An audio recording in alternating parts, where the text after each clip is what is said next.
Hey guys, welcome back to the channel. If you're new, my name is LJ and you're watching NoClutch Garage.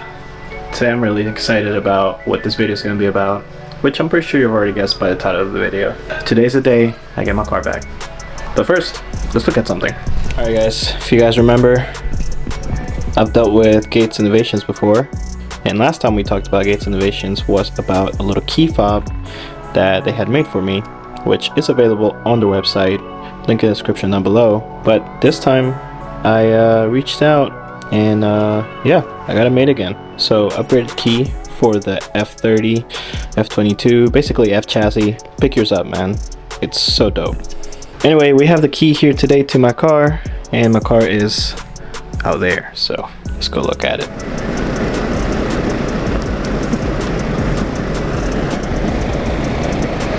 Yeah, the car is finally finished, you guys. Finally done.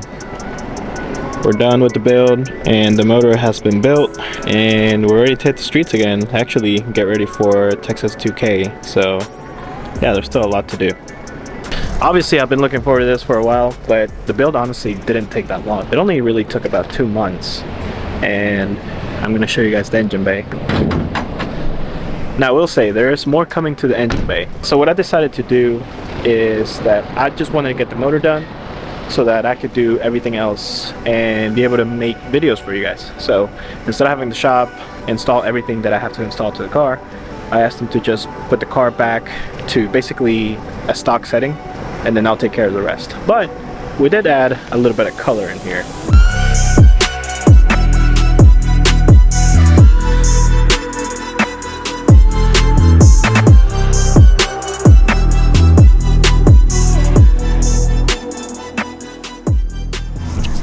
So here's the engine bay. As you guys can see, there is some red that I added on here, and there's gonna be more coming to the engine bay. Obviously I'm not done yet, but yeah, the motor's built, it's ready to go. I've been driving it, doing braking miles still, so not really beating on it just yet. It's doing great. No codes, no oil leaks, nothing. Like perfect. No blow by, no oil blow by. I mean, like, how much better can this get? So let's go inside and let's talk a little bit more about what we found and what we think the issue may have been and why the motor may have failed, because we did find a little bit more information since the last time I made a video regarding this failure. So let's go ahead and go inside. All right guys, so what exactly happened? We still don't quite know, to be honest. We looked through the logs for my run on the 10.0 index, which is my TNT run. We looked through it. There wasn't really anything remarkable within the log. It looked pretty clean. There wasn't really any knock anywhere. Even where I noticed there was a failure, there wasn't really anything too crazy to, you know, talk about. Now, at first, at quick glance, I didn't see much. When Marin looked it over, my tuner, he didn't see anything that was particularly crazy. The only thing that we saw that raised an issue, or really was a little bit eye-catching, was the logging for the Vanos system. What I mean by that is the Vanos seem to have been acting a little bit weird around the time that the motor failed. So there was a little bit of angle overlap in the Vanos. We don't know where that stems from. We don't really know if that was cause or effect of what happened. It could have been very possible that that may have, you know, that may have been a contributor to the failure. As to how though, don't really know. You know, I really don't know. We really don't know. And the reason why I don't want to make any assumptions is because we don't know definitively if it was a cause or effect. But we did see something weird with the Vanos. I've sent the log around to a few tuners that I trust. One of them being David Shop and Doug Newton. And I looked, you know, I had them look at it and, you know, just very objectively have them tell me what they saw in the log. Now, unfortunately, the log didn't have the best resolution, so some points you really can't see all that well. But the one thing that everybody mentioned was the weirdness with the Vanos system. Temps were fine, and you know, I think one of those tuners got my actual tune file, and they said it to me like straight up, like, this looks like a solid tune file, and I'll be happy to run this tune on my car. So there wasn't anything wrong with the tune. And one thing that I will say is that The system that I had in place is I had port meth, and a lot of my fuel was coming from port meth. I would say about 40% of my fueling at that point was coming from meth, and honestly, I don't trust meth systems that much. And it's not because of the way that they're set up, but more because of the controllers. Controllers seem to fail, and they're just generally not that advanced. A lot of them don't have fail-safes. The system that I have does have a fail-safe, and it did, but as I mentioned before, we didn't implement it because we were simply running out of time. But could that have possibly helped? Maybe.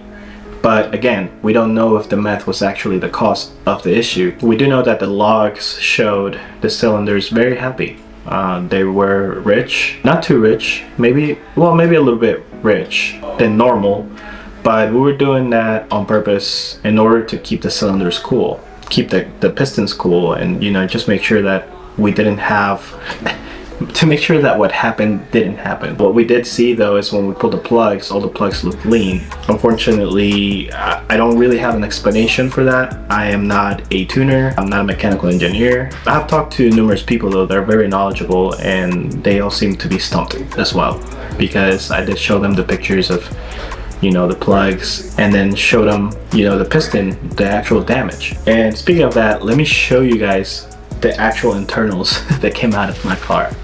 So before I begin showing you guys, I want to show you what a healthy piston would look like. And this is what a healthy piston would look like. As you can see, there are no visible bends. It looks pretty straight on the rod. The piston doesn't have any parts broken. We can see that obviously it is worn, and that's to be expected. I mean, this motor did have about 65,000 miles on it. It is slightly worn, but it's nothing to worry about. And what's something cool is that if you look at the top right there, let me try not to get any glare in it, but you can see the spray pattern of the injector, and I thought that was cool. But yeah, as you can see, if I can get this thing to focus, nothing remarkable there. So let's go to the piston that actually failed. And the piston that actually failed, I'm gonna zoom in a little bit. The piston that actually failed is piston 1. So piston 1, looking at it, if you look at the top, you can see the spray pattern of the injectors visibly, or just looking at it, there doesn't seem to be any damage. The big damage, and how we know, obviously, is we melted the piston at the top. You can see this indentation right here, and then if I turn it over, this whole side, this ringland, is obviously missing. It's broken. And you're welcome to pause the video to just look at the damage. Yeah, so the ringland failed, and obviously this seems to be the story on BMW B58 pistons. The ringland seemed to be weak, and we've also come to our conclusions as to why that might happen, but I'll talk about that in a little bit. So yeah, piston 1 failed, but what we did not expect to see was piston 2, and the way it looks, it is bent. This piston has a bent rod. I don't know if you can tell, but that's a pretty big bend. Obviously, I don't know if the bend happened before or after piston 1 failed. It could have been that piston 1 failed and piston 2, as it was going up, bent as the result of piston 1 failing, or it could have been that this piston, or that this rod, was already bent and I just didn't know it. It could be very possible. A lot of times for small bends like this, you don't really see it, even if you do a compression test, even if you do X, Y, and Z. And obviously I hadn't done anything like that on my car because we didn't have issues, and it was really the first time that I was pushing the car that hard. So we didn't see that. As I mentioned earlier, we have we have kind of our hypothesis as to why these ringlands fail. And I think part of the reason, and I had some people agree with me, is that the ring gap is really tight. So with the ring gap being that tight and the crankcase ventilation being as bad as it is, that pressure can definitely exacerbate all the issues. Obviously with the pressure increase like that, and if you look at thermodynamics, I mean, more pressure, more temperature, and we think that may also be exacerbating the ringland issues on the B58s. So one way to test this would be to take the motor apart and take those rings, re-gap them to a less aggressive gap, or I should say a more aggressive gap, and then put it back in and see if the pistons, if the motor can be pushed any further. These rods are amazing. These rods are actually really good.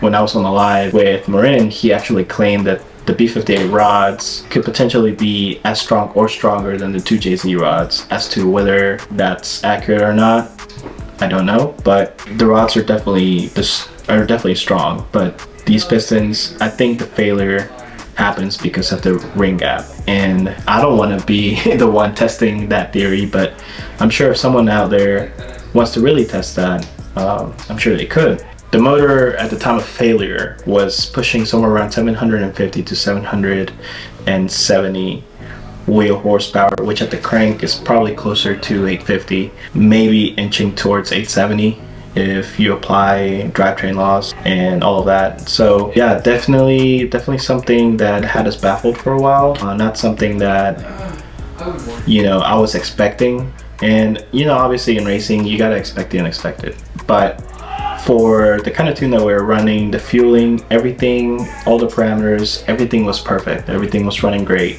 And for this to fail this way, it's kind of shocking, but at the same time, I'm not too bothered by it. These things happen, and this is part of racing, so you know, it could be something very minor that can cause a very big issue. So it's always good to check the health of your motor, especially if you're racing at a competitive level, or even just street racing. Do a checkup on your motor regularly, and you know, you may be able to catch something that could potentially save you thousands of dollars. But yeah guys, that's it. That's what we found on the motor, and now I have the car back, and we're gonna keep pushing. So stay tuned for more videos. I have a lot coming, a lot of tutorials, a lot of DIYs coming, and of course in March I'll be traveling to Texas for Texas 2K, and I will be documenting that. So thank you for watching guys. Hope this was informative. Talk to you later.